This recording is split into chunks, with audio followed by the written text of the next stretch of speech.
mail and absentee ballots received. There's 281,376 that are still outstanding. I'm hoping to get the military received now conference, which will hopefully come in on my cell phone. In person, obviously we smashed the record for turnout on that one. We're at 2,074,857. So that means right now we're looking at 3,037,743 votes that have already been cast across Georgia. Now, the previous record for a runoff election was a 2004, I think that's right, Saxby-Chambliss race, which was 2.1 million votes that were cast. That is the previous record. And in the election 2018, runoff election, we saw just under 1.5 million. So obviously a lot of interest. I'm sure Georgians are tired of TV ads, text messages, voicemails, and mail. So it's all going to end very soon, hopefully. In preparation for the election tomorrow on Election Day voting, we have 6,963 poll pads. They finished the final loading of their data today before lunch. We had about 21 counties were the last ones to go. Most of them completed it over the weekend. A total of 2,648 polling locations open on Election Day. We have a couple that have been closed due to some shortages and some other COVID-related items, but the total we have right now is 2,648. We don't anticipate changes, but they always may happen. We have shared those locations with Georgia Power and the EMCs in case there's power issues or any other issues that might come up from that. And we've seen a few shortages of poll workers. So I think specifically we saw in Morgan County, they're going to lose 2 locations because of that. Now, what we've seen also is a difference in the turnout models depending on congressional district and county in this state so far, in large part driven by the continuing misinformation and disinformation concerning the value of people's votes in this state. The Secretary wants me to make clear that everybody's vote is going to count. Everybody's vote did count. I want to make that abundantly clear. If you care about, the values and direction of the nation you want to see, it is your obligation to turn out and vote tomorrow, be you Democrat or Republican. However, right now, given the nature of the President's statements and several other people who have been aligned with him previously, who've literally had rallies saying protest and don't vote, we are specifically asking you and telling you, please turn out and vote tomorrow. One of the things specifically I've had to argue with people whom I've known for 20 years, they say, well, we feel like our election was stolen. We feel like our votes don't count. And I said, okay, I'm not acknowledging that the election was stolen because it wasn't. I'm not acknowledging that there was massive voter fraud because there wasn't. But I said, but if you believe in your heart of hearts that there was, the best thing for you to do is to turn out and vote and make it harder for them to steal. If that's what you genuinely in your heart of hearts believe, turn out and vote. There are people who fought and died and marched and prayed and voted to get the right to vote. Throwing it away because you have some feeling that it may not matter is self-destructive, ultimately, and a self-fulfilling prophecy in the end. So everybody who cares about the future of this nation should turn out and vote. It's vitally important. It's absolutely important. And the reason I'm having to stand here today is because there are people in positions of authority and respect who have said their votes didn't count, and it's not true. And I'm going to do it again, and I'm going to go through all this anti-disinformation Monday. It's whack-a-mole again. It is Groundhog Day again. I'm going to get to talk about things that I've talked about repeatedly for 2 months. But I'm going to do it again one last time, I'm hoping. Because at the end of the day, we want to make sure people understand their votes count. Every person, every voice matters. And I know that there's people who fought for that for years about this. So let's start again. And yes, some of this is going to come out of the continuing statements from the President and some of his supporters. State Farm. All right, this has been one that's been conflated over several different things. We have multiple scanned ballots. We have Ruby Freeman. We have the leak that it says a water main break, which wasn't a water main break. So in order to be fully transparent, one of the things we did is we had a local media organization, WSP, Justin over here. We went through it for hours and hours, walked through frame by frame, and showed what happened. So let's start. If you go to securevotega.com, we have posted all the videos from State Farm for that day that cover the relevant periods. 5:23 a.m., they walk in and they discover what is essentially a pond on the floor where you can see water coming out of the sky. So they say, okay, we can't do our work here this morning. They call in the State Farm people. It's not Fulton County people, which is one of the other things they said. There's no Fulton County work order to fix the water leak. And guess what? It wasn't in a Fulton County facility. It was in State Farm. So they were the ones who fixed the leak. And it was a urinal that was overflowed because it was turned off because, guess what? Nobody's in State Farm because of COVID, other than this particular usage. So they turned off all those things, and it went over the edge of the relief valve, and that's what caused the leak. So they come in. Then you go to another one about 7 in the morning or so, where you have essentially the, I don't know what to call it, the drying Zamboni that's driving around on the carpet, cleaning it all up. Then at about 8:23, you see a woman bring in the table in question that has been the point of Mr. Giuliani's 90-second clip. She's pulling it with one hand, and she sets it down. There's nothing underneath it, okay? Then you can fast forward to later in the day, about 9:45 or so. Everybody there are two groups of people there. There's cutters and there are scanners. What happened was the cutters began putting their stuff away because everybody's under the impression they were going to get home. We have discovered this. So they start putting covers over the cutting machines and everything. So then we see also, while the monitors and the press are still in the room, they bring out the carriers, which are normal absentee ballot carriers. And I will admit, when I listened to the audio of the phone call and the president brought that up again, and I heard it on a radio ad again today, I wanted to scream. Well, I did scream at the computer, and I screamed in my car at the radio talking about this because this has been thoroughly debunked. They bring out the normal absentee ballot carriers. There are monitors in the room. There is press in the room.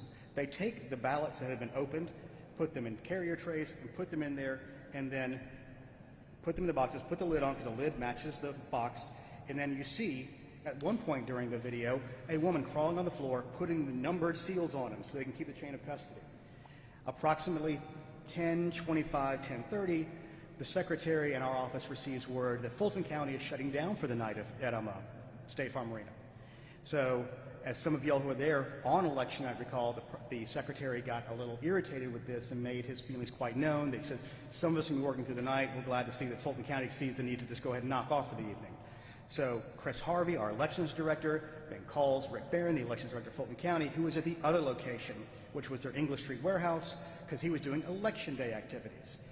Chris calls Rick. Rick says, we're not shutting down. Well, Chris says, looks like you are. So then you can go back to the videotape and see Ralph Jones take a phone call of approximately almost 11 o'clock. And you can see his shoulders kind of shrug. He takes the phone call. He's being told at that point by his boss, Rick Barron, you need to stay and continue to scan. So he hangs up the phone. He goes over to some boxes, puts some more seals on them, because obviously, if you watch the videotape, many of the people that are there have been there since 7 in the morning. It's already 11 o'clock at night. They were all under the impression they were going to get to go home. So you see him spend about 30 seconds going, heck, what am I going to say to these people? So then he walks back over to the corner of a desk and says, I got the word, we got to keep on scanning. So they go back to the boxes that you see them put under the table at the approximately 10 o'clock hour. There is videotape of this. And this is what's really frustrating. The president's legal team had the entire tape. They watched the entire tape and then, from our point of view, intentionally misled the state Senate, voters, and the people of the United States about this. It was intentional, it was obvious, and anybody watching this knows that. Anyone watching it knows that. That's why we released the entire tape for people to watch. So there's this claim that that was done. So they pull those out and begin to scan. Then the other claim comes from about a woman named Ruby Freeman and multiple scanning. One of the things you need to understand is a normal ballot processing, if there is a problem with the ballot, what it does is it stops. But before that, 4 or 5 will get through. So they say delete that last batch and rescan it so they scan properly. That is the normal process that is done. Secondarily to that, everybody might be familiar with the fact that the president wanted us to do a hand recount, a hand retally, which we ended up doing under our audit. That audit showed that there was no problem with the machine scanning. If somebody took a stack of ballots and scanned them multiple times, you would have a lot of votes with no corresponding ballots. So let's go over the numbers one more time. Statewide, it was for the sheer number of ballots, they were off by 0.1053%. For the margin, they were off by 0.0099%, which shows that the machine scanned properly. Our counties did a great job of following these batches and doing the hand count properly, appropriately, with scrutiny and with observers. So let's put that to bed right now. And one of the other things we did as part of our transparency is we have put all of those tally sheets online for every county so you can go through and look at them all. And it's at, again, the securevotegA.com. Let's see. Let's go over the numbers of the president's team is claiming. We have a little chart over here. They're claiming there were 2,056 felons that voted. Our research, and we have better data because we are directly tied to the state government on this, Department of Corrections, and the other department, which I can't remember what it's called right now. Basically, it tracks when people are on probation. There we go. We know exactly how many people voted for this. We have an outward bound of 74 potential people who were felons voted. What that means is that's the biggest number it could be. We will investigate and find out some of these people completed their sentences. Some of these people have the same name and birth date, so there'll be some crossover there. So 74 is the outward bound. It's going to be lower than that. So let's be clear about that. Then there's the claim that 66,248 people below the age of 18 voted. The actual number is 0. Let me be clear, 66,000 versus 0. And the reason we know that is because the dates are on the voter registration. There are 4 cases, 4 where people requested their absentee ballot before they turned 18, but they turned 18 by the election day. That means that is a legally cast ballot. So again, 66,000, which is the biggest single number they have on these kind of votes, versus 0. They say that there's 2,423 people who voted without being registered. Let's just be clear about this. You can't do it. There cannot be a ballot issue to you. There's no way to tie it back to you. There's no way for them to have a name to correspond back to unless they are registered voters. So that number is 0. Then we've got 1,043 illegally voted using a P.O. box. Again, we're going through the investigation on this. So far, everyone we've seen has been when there is a mailboxes, et cetera, something like that, in a multi-family building, like an apartment. So they will have what looks like P.O. boxes listed in the system, but they're actually the residential address of record for people who live in multifamily housing, like apartments. So that's everything we've seen so far. We haven't seen anybody actually registering to vote at a USPS P.O. box. Next one is 4,926 voted past the legal registration deadline. Again, it's 0. We have 0 record of anybody doing that because the voter registration cutoff is a voter registration cutoff. So there's no corresponding way to do that. They couldn't be issued a ballot because they are not legally within the system of that to have ballots issued. 10,315 who died before the election. Again, our information from the Department of Vital Records, we go through county by county, shows potentially 2. So far, 2. It could change, it could go, but it's not 10,000. 395 cast ballots in 2 states. We're investigating that, but again, and we got double voters, which we're investigating. But again, we're talking handfuls, not tens of thousands. Let's remember, and I think we're all very clear on the number now, that it was 11,779. We've seen nothing in our investigations of any of these data claims that shows there's nearly enough ballots to change the outcome. And the Secretary and I at this podium have said since November 3rd, there is illegal voting in every single election in the history of mankind because there are human beings involved in the process. It's going to happen. It's a question of limiting it and putting as many safeguards as you can in place to make sure it doesn't happen. All right. Oh, yeah. We had part of the hand tally be discussed in relation to the potential double scanning. Let's just go to the other ridiculous claims that Dominion voting machines are somehow using fractional voting or flipping votes. Again, by doing the hand tally, it shows none of that is true. Not a whit. And let's go back to the overall claims about Dominion voting systems in general. If you look in Wisconsin, they're claiming Wisconsin was stolen through Dominion voting machines. In the 14 counties in which Dominion voting machines were used in Wisconsin, the president got 59% of the vote. In the counties in Pennsylvania where Dominion voting machines were used, he got 52.5% of the vote. He made a claim at one point that over 900,000 votes were deleted by Dominion machines, and the 14 counties where that happened, they had 1.3 million people vote. That was 76% turnout. In order for 900,000 to have been deleted, they would have had to have 160% or 130% turnout. That did not happen because it cannot happen. Again, this is all easily, provably false. Yet the president persists. And by doing so, undermines Georgians' faith in the election system, especially Republican Georgians in this case, which is important because we have a big election coming up tomorrow, and everybody deserves to have their vote counted if they want it to be, Republican and Democrat alike.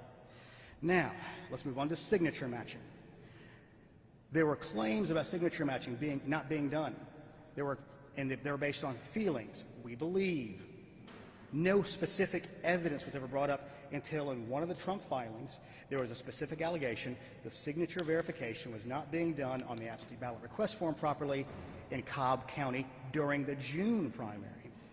So that's the first time we had a specific, actionable claim of signature match not being done. So with that in mind, the governor graciously offered, after the secretary he discussed, potentially using GBI resources. So we got GBI to come alongside Secretary of State investigators, multiple teams. Vic Reynolds stood here last week to announce the outcome of that. And of the 15,118 absentee ballot envelopes that they investigated, they found 2 with potential problems. 2. 99.99% was properly done. And of those 2, the actual voter who was intended to be marked as voting was the actual voter. They could have been done through a cure period, which would have been a better way to do that. Another thing they want to talk about is the vast difference in rejection rates. Well, what we've seen is there was not a vast difference in rejection rates. What's happening is, in order to confuse people because they don't understand election systems, is they're conflating the entirety of absentee ballots that were rejected versus those that were rejected for signature mismatch or missing a signature. Now, we're also comparing apples to oranges. In 16, I've done this so long I don't want to screw up these numbers, but I'm going to give the general, don't hold me this exact number, I think it was 0.26%. In 18, it was 0.16%, and in 2020 so far it's 0.15%. We've gotten some updated numbers on this now, and the difference is in 2019, HB 316 was passed, which allowed there to be curing of ballots. So there are teams of Republicans and Democrat, young people running around the state as we speak, finding people who have signature issues to cure their ballots. That's going on right now, and the Democrats did a much better job of that during the general election. The Republicans were not prepared. The Democrats had their own forms set up. They had teams set up. They were ready to go. It was sort of a late entry on the Republican side to do some of those. And about 5,000 total ballots were rejected for some purpose, and about 2,600 of those were cured.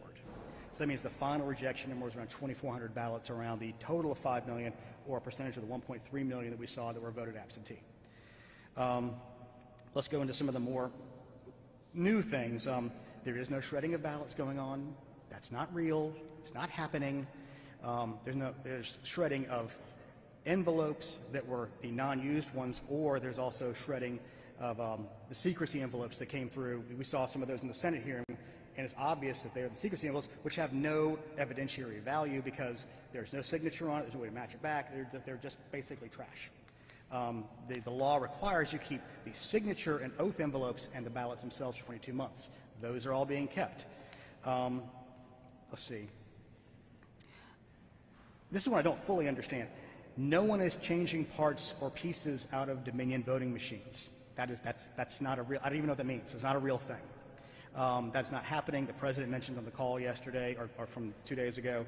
That's, again, not real. I don't even know how exactly to explain that. Let's see. Secretary Raffensperger does not have a brother named Ron Raffensperger. That is also not real. The president tweeted that out as well. Let's see, got such a long list. Oh yes, the other really fantastical thing we saw the other day was a potential hacking of Dominion equipment during a Senate hearing last week. That did not happen either. Let's go over a couple of reasons why.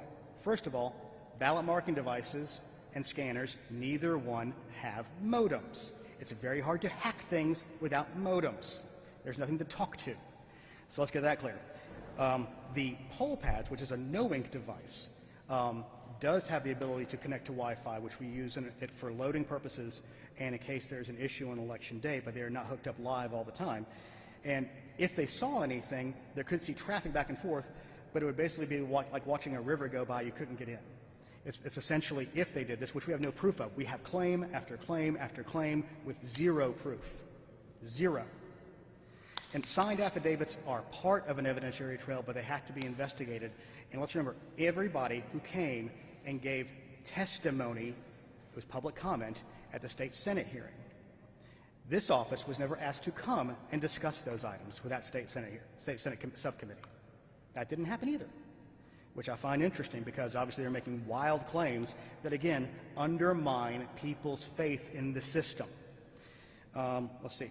Oh, yeah, this is another one that came over the weekend from the founder of Overstock.com, that they had found thousands and thousands of fake ballots in Fulton County Warehouse. For any of you all in the press who have been to the Fulton County Warehouse, these are the emergency ballots that have been sitting in that warehouse since before the November election, very much in plain view of everybody to see. And what happened, the reason they had a high number, first of all, every county has to have those emergency ballots by rule. The state election board rule says you have to have 10% of the available ones for each polling location, and they have to be printed for that polling location for the ballot style so they can track it properly. In Fulton County's case, y'all may remember that there was a COVID outbreak in their warehouse not long before the logic and accuracy testing period was happening for the general election. In a very wild abundance of caution, they had what they referred to as not Plan A, not Plan B, but they referred to as Plan C, which was if we can't get people in to do the logic and accuracy testing on all of our equipment, we're going to print up 100% of our ballots we need to let hand marker ballots be what we have to do if we cannot get the machines done. They did that out of an abundance of caution, given the unknowable unknowns surrounding COVID and their ability to get employees in to do that. They were thankfully able to get the employees in. Dominion staff came in to help them make sure they got the logic and accuracy test done, so they were able to deploy all of their BMDs and their BMD carriers and scanners, so they didn't have to use those ballots, but that's why those ballots existed. They are not fake ballots. They are real ballots. They are unused ballots. And what I find really interesting about this is they were in shrink-wrapped items in boxes that are sealed. What can you do with those? They're sitting right there. Everybody saw them. Let's see. Trying to think what other. Here's part of the problem, y'all. I sit down and try to write down everything that we see that comes over the internet as a potential thing of disinformation. It gets exploded. We all look at these things. We know there's lots of bots that are doing it. We have foreign powers that are pushing some of these things at the same time. So here's the takeaway from all this. This office has been open and transparent. We are continuing investigations. There are questions about pristine ballots. That's one last thing, the pristine ballot thing.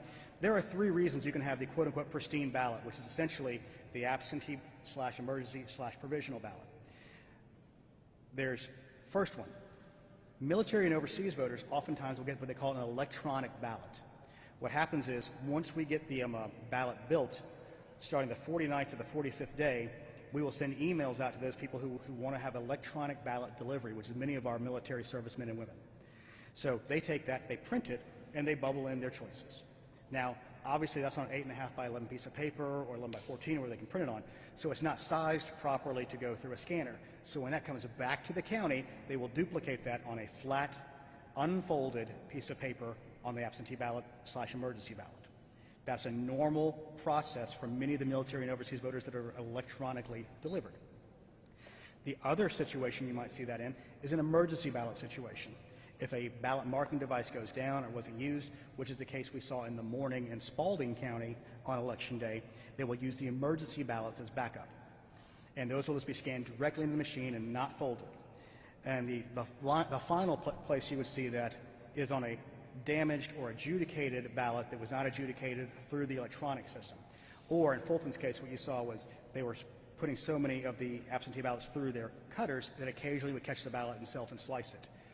In Fulton County's case, they did the vast majority, I think 100% of their duplication on a BMD. In Cobb County's location, I think they did all those on hand-marked paper ballots. So there's a difference of use and processes within each one of the counties. So that's why you would see quote-unquote pristine ballots. Wednesday, we've all heard the reports that there's going to be several senators and congressmen who will be objecting to the electors being seated. We anticipate that each time they do that, they're going to go, they'll separate out, they'll have the debate for 2 hours. The state of Georgia's electors will get seated. They will look at this evidence as best they can in such a way, and it will be voted on by the House and Senate. We anticipate that, and that will prove our certification was proper at the end of the day, and that we follow the process properly. And I give you back to Senator Tom Cotton's statement from earlier today that says this is the process that we follow. This is the appropriate step under the Constitution, of the laws of the state of Georgia, and the laws of the United States. So, with that, I want to say, if you're a Georgia voter, if you want your values reflected by your elected officials, I strongly beg and encourage you, go vote tomorrow. Do not let anybody discourage you. Do not self-suppress your own vote. Do not make a self-fulfilling prophecy out of doing this. Don't let anybody steal your vote that way. And that's what's happening. If you self-suppress, you're taking away your important voice from this election. So with that, I'll go ahead and take any questions y'all got. Sorry? Oh, sorry. I got to know there's a microphone back there. Justin. Yeah. Hey, yeah. Is the Secretary of State or the State Election Board considering asking either the Fulton DA or the Georgia Attorney General to investigate the call with the president over the weekend? I do not know that. Any discussions of that? Not that I'm aware of.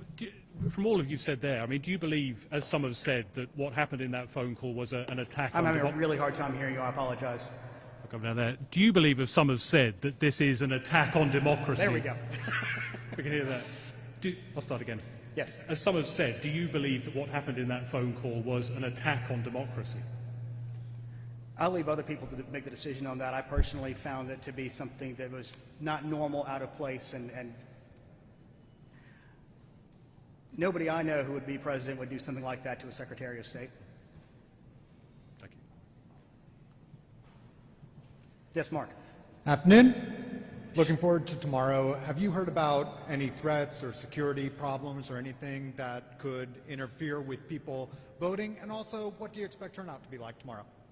Well, I anticipate there will be a high turnout, and there's a large bucket of voters in many congressional districts that could potentially show up. We anticipate there could be any number of potential threats out there that could be attempting to encourage or discourage turnout. We encourage everybody to please turn out, be safe, be smart, and don't let anybody get in the way of you casting your vote. And have you heard about any threats? Will there be extra security? We've discussed with GBI, FBI, and sheriff's departments potentially there being threats, and we've seen some of that nature potentially out there. They're under investigation. Yes, ma'am. Hi, Gabe. Blaine Alexander with NBC News. Following up very quickly on Justin's question, 2 members of the Board of Elections, the State Board of Elections, have called on the Secretary of State's office to investigate that phone call. How is the Secretary's office responding? Is there any plan to investigate, or will they block that? Will you block that investigation in any way? I'm not aware of any discussion specifically on that yet, but I'm sure it'll be taken under advisement.